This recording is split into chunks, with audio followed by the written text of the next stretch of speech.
Oke, pada pertemuan kali ini sesuai dengan yang sudah saya jelaskan pada pertemuan sebelumnya, kita kali ini akan mempraktikkan sandwich di Google Classroom. Saya juga sudah membagikan resep serta job sheet untuk kalian praktikkan sendiri sesuai dengan kelompok kalian masing-masing, di mana kalian akan mempraktikkan berbagai jenis sandwich yang berbeda.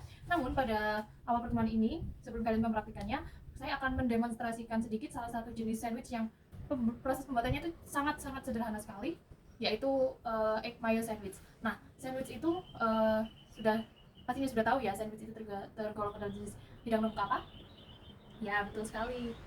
Jadi sandwich ini tergolong ke dalam jenis hidangan pembuka dingin atau cold appetizer karena proses pembuatannya menggunakan bahan-bahan yang dingin atau di suhu ruang serta proses pembuatannya tidak menggunakan api. Oke, bahan-bahan yang saya gunakan pada pembuatan egg mayo sandwich ini yaitu ada roti tawar, kemudian telur rebus. Di sini saya menggunakan 2 butir. Kemudian ada selada, mayonnaise saya menggunakan yang ini. Kemudian ada merica. Dan untuk alat-alatnya ada cutting board, kemudian dinner plate atau piring saji, kemudian ada whisk, ada pisau, sendok, dan gunting. Oke, proses pembuatan yang pertama atau langkah-langkah yang pertama yaitu kita hancurkan terlebih dahulu telurnya. Ini 2 butir, kita hancurkan menggunakan whisk.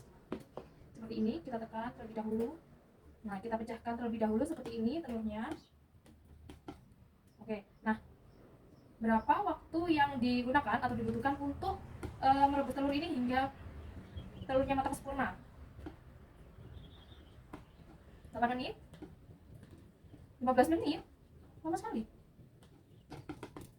Oke, yang betul adalah 10 sampai 12 menit. Nah, tadi ada yang menyebutkan kalau 8 menit ya. Nah, 8 menit itu sudah matang, tapi untuk bagian putih telurnya saja. Nah, untuk kuning telurnya itu masih kurang matang. Jadi teksturnya masih creamy gitu. Masih pada bagian tengahnya tuh masih oranye gitu ya, warnanya masih creamy. Seperti kalau kalian temui di restoran ramen itu biasanya kan menggunakan telur yang tengahnya masih belum terlalu matang gitu ya, kuning telurnya. Nah, itu seperti itu.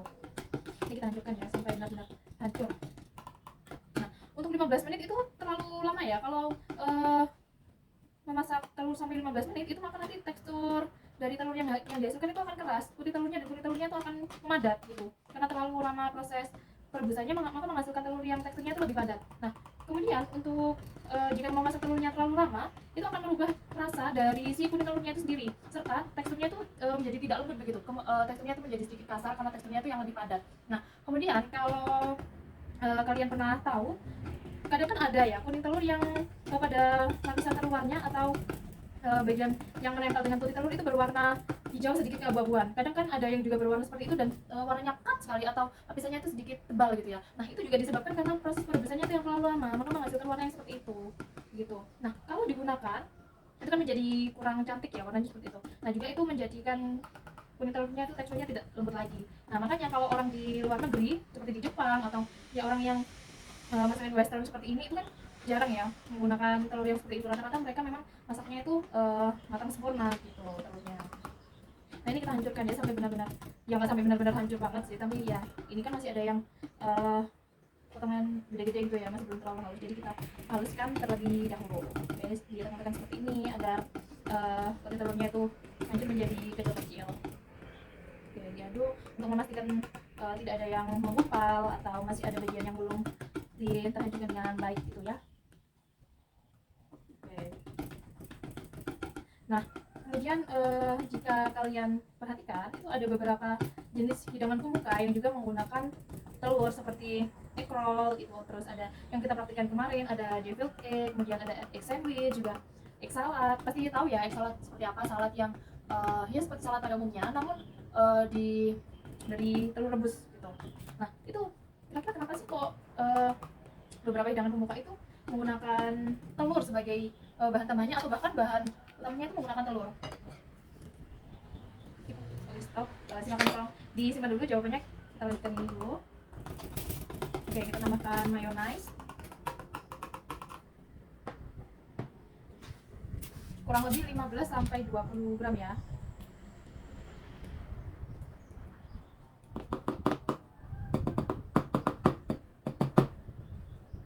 Nah, untuk penggunaan mayonnaise-nya ini sebenarnya bisa tergantung dengan sesuai selera masing-masing. Kemudian untuk mayonnaise jenis apa, itu juga tergantung sesuai selera masing-masing. Bisa menggunakan mayonnaise yang pedas atau yang seperti ini juga boleh. Namun juga untuk sausnya bisa menggunakan itu dressing Thousand Island. Thousand Island. Ini kita aduk terlebih dahulu.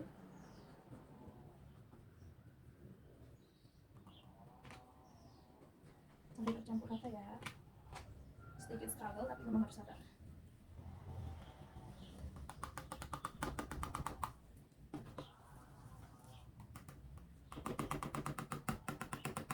Kita aduk perlahan biar tercampur. Oke, saya lanjutkan yang tadi. Bisa menggunakan Thousand Island dengan cara yaitu yang pertama pada lapisan telurnya yang pertama itu diolesi dengan Thousand Island dulu, kemudian diberi selada, kemudian ditambahkan dengan ini egg mayonya diletakkan di atas selada, kemudian ditutup dengan roti gitu. Nah untuk sayur-sayurnya itu juga tergantung sesuai selera masing-masing ya. Namun karena ini saya menggunakan yang basicnya saja, yang sederhana saja, jadi saya hanya menggunakan selada. Namun untuk jenis sayuran yang digunakan itu bisa beragam, seperti misalnya kacang, tomat, juga bisa memakai bawang bombay atau kalian menggunakan timun itu juga bisa. Nah, yang tadi itu juga saya akan menjelaskan kenapa kok ada beberapa hidangan pembuka yang menggunakan telur pada sebagai bahan utamanya atau bahan pelengkap itu kenapa?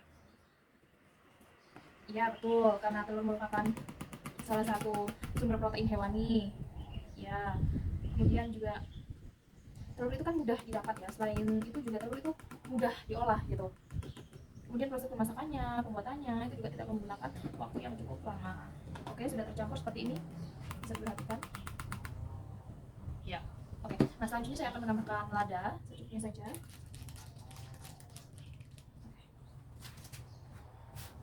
Kita aduk lagi sampai tercampur. Kalau nggak tercampur bisa bahaya nanti ya. Rasanya bisa itu nggak balance nanti. Udah cuma di satu rasa aja. Oke, kita aduk.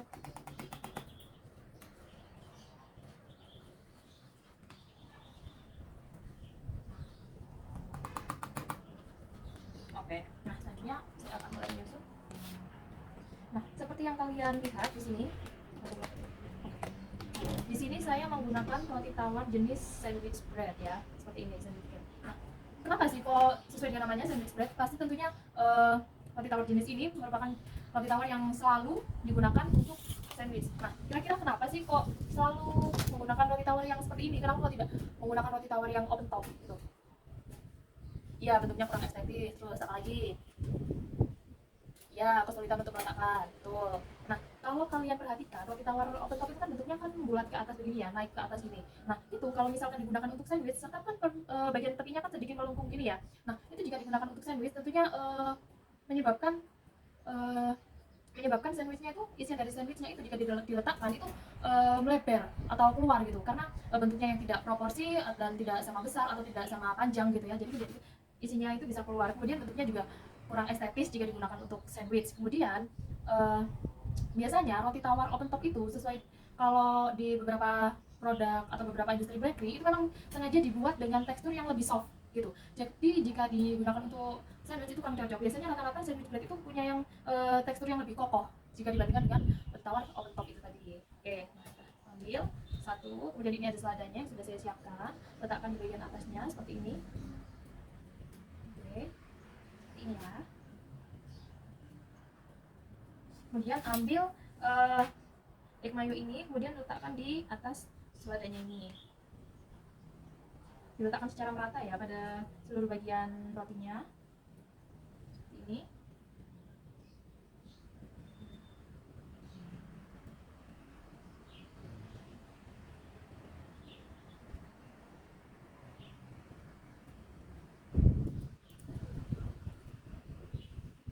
Oke, diletakkan secara merata, perlahan-lahan.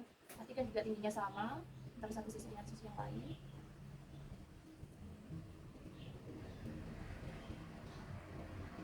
Oke, diratakan ya. Seperti ini.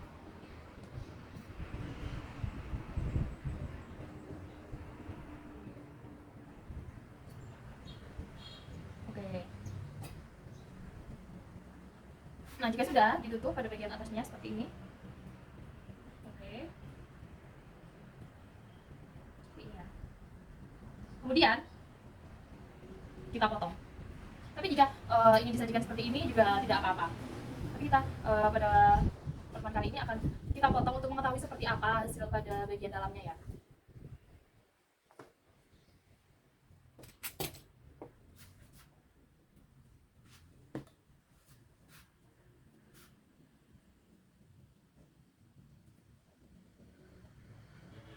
Nah, untuk pisau yang digunakan memotong roti itu tentunya pisau yang tidak sembarangan pisau ya, karena jenis-jenis pisau itu kan berbeda-beda sesuai dengan fungsinya masing-masing. Nah, kalau misalkan kita menggunakan pisau yang biasa atau pisau dapur yang biasa kita gunakan untuk memotong bawang, kemudian untuk memotong eh, unggas atau sayuran, itu kan tidak bisa kita gunakan untuk memotong roti atau kue seperti ini. Karena pada permukaannya itu berbeda. Jika pisau roti, pisau kue itu pada permukaannya itu bergerigi seperti ini. Karena tujuannya untuk mempermudah memotong kue dan roti agar hasilnya itu simetris. Jika kita menggunakan pisau yang biasa, pada saat kita potong itu tidak bisa jika kita potongnya itu pelan-pelan seperti ini. Yang ada kita harus memotong itu sambil ditekan yang akan mengakibatkan kue dan roti itu ambles. Gitu. Oke. Nah, hasilnya seperti ini ya, bisa dilihat. Oke, cantik sekali kan? Kita letakkan di piring saji. Oke.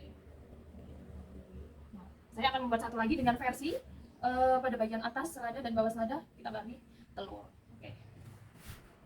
Nah, karena telur yang saya gunakan tidak banyak, juga disesuaikan dengan porsi yang saya buat, jadi telur yang saya gunakan tidak terlalu banyak ya. Nah, untuk penggunaan sausnya atau seasoningnya itu tidak harus menggunakan lada saja. Namun jika ingin menambah rasa asin atau rasa pedas itu bisa ditambahkan dengan mustard, itu kan memiliki rasa yang tajam dan juga pedas, itu bisa ditambahkan. Tapi jika ingin menambahkan dengan garam juga tidak apa-apa, itu merupakan opsional. Nah, selain sebagai hidangan pembuka, sandwich juga didapat sandwich seperti ini yang saya demonstrasikan ini bisa digunakan untuk sarapan di rumah. Sesuai kalian juga sudah melihat sendiri bahan-bahannya yang saya gunakan merupakan bahan-bahan yang mudah didapat gitu ya, juga mudah untuk membuatnya, jadi cocok untuk sarapan.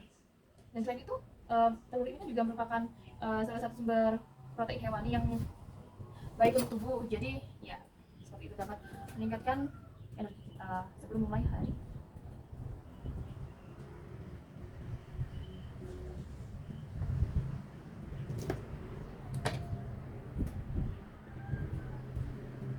Oke, kita tambahkan seperti ini, kemudian kita tambahkan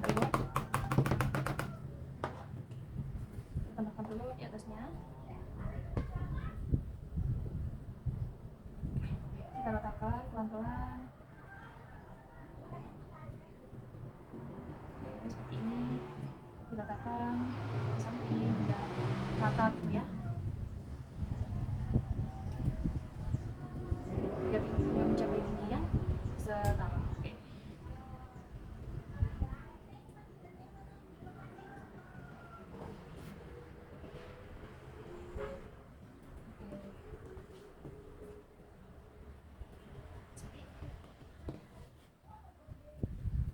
Nah, jika sudah, kita tutup pada bagian atasnya. Nah, seperti ini. Oke, saatnya kita potong. Jadi perhatikan ya, motongnya tuh seperti ini, digerakkan agar rotinya tuh tidak ambles gitu. Kita potong sampai dasar.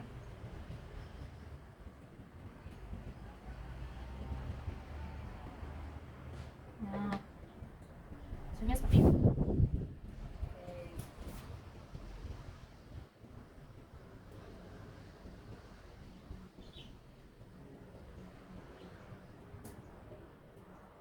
Oke, silahkan kembali ke meja kalian masing-masing. Silahkan disiapkan bahan-bahan dan alatnya yang akan dipraktikkan. Oke, sampai saat ini apakah ada yang ingin ditanyakan mungkin terkait dengan bahan-bahan yang digunakan, atau kombinasi, atau terkait dengan roti, bumbu, dan lainnya, mungkin ada yang ingin ditanyakan lagi?